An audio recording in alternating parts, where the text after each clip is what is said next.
farmàcia Clarasó d'Anglà. Jo visc en un barri de carrers estrets que conflueixen els uns en els altres, que teixeixen un laberint per on fa por de passejar. Els edificis, des dels seus balcons, s'aboquen a la vida del carrer. Les dones grans s'expliquen que aniran a mercat o a recollir el net a l'escola. Les àvies que parlen dels seus mals i els avis al vespre reguen els 4 testos que els guarneixen. Conserva tot l'aire d'abans. El taulell de fusta amb guarniments de metall daurat. Vitrines al darrere amb pots d'apotecari blancs, de ceràmica, amb el nom d'herbes guaridores. Prestatgeries per les parets, irregulars perquè les parets ho són. Darrere, la de botiga i el despatx del farmacèutic. Encara mestres de farmàcia del segle passat exposats. Bet l'ha feta seva, la farmàcia. Li encanta conservar-hi tot el que té de museu, però sempre amb bon gust, i afegeix detalls decoratius segons el seu estat d'ànim. Bet es compra una boina exageradament gran, feta de tot de retalls de plàstics reciclats. Tot aprofitant el bon rotllo de la inauguració, de la barreteria he invitat a la Bet a un concert, no sé què em dirà. Després del concert la porto a casa seva. Sol, al meu llit no puc dormir. Els temes del bot, del bosc i Bet ocupen barrejats la meva nit d'insomni. Aparco la moto davant la farmàcia per no perdre temps. Veig la Bet atenent una parella jove amb un bebè dins un cotxet psicodèlic, supermodern, que sembla que el bebè vagi en una nau espacial i no en un simple cotxet de passeig. Segon intent, la invito a sopar. Intent frustrat. Em diu que millor el cap de setmana. Què hi farem? Soc el meu heroi.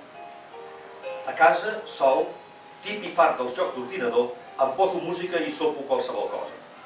Quedo amb un amic i anem a fer un cine. Avui és divendres. Tothom considera que ja és cap de setmana. I bé, voldrà sortir amb mi? No. Diu que demà dissabte. Ves a la floristeria, se la volar i no en té.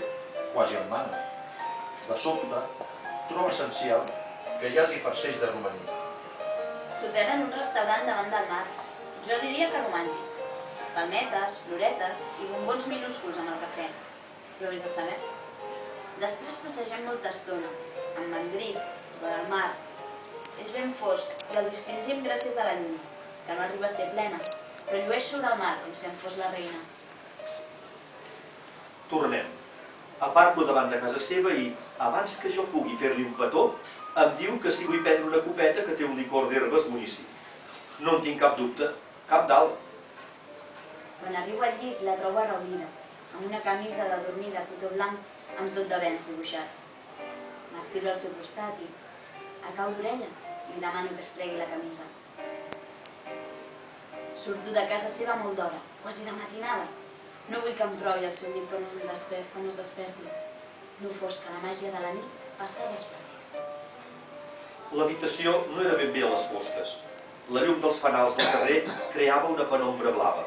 Els llençols, les cortines, Les catifes, cada dia són ben blanques, eren blaves. D'un blau trencat, difós. com un bocí de mano allargassat. Que s'ha enredat en el rierol de la lluna. I ha perdut la foscor. M'hauria agradat ser tot jo blau. Que els cabells fossin onades blaves encrestades. Que els braços fossin cascades. Les cames, llacs d'alta muntanya. Aquell blau rebent que crea l'alçada i l'aire pur. M'hauria agradat que ella es capbussés dins meu i trobés tot el blau que, dia rere dia, he anat conferint rere ella, inclòs el blau confós que se m'enreda a les parpelles. Quan s'ha dormit, He sentit que el temps s'aturava. Que ja no hi havia perill, ni pressa, ni pors. Ni delers, ni pares. ni feina, Ni demà. només la Bet. La setmana vinent, la festa.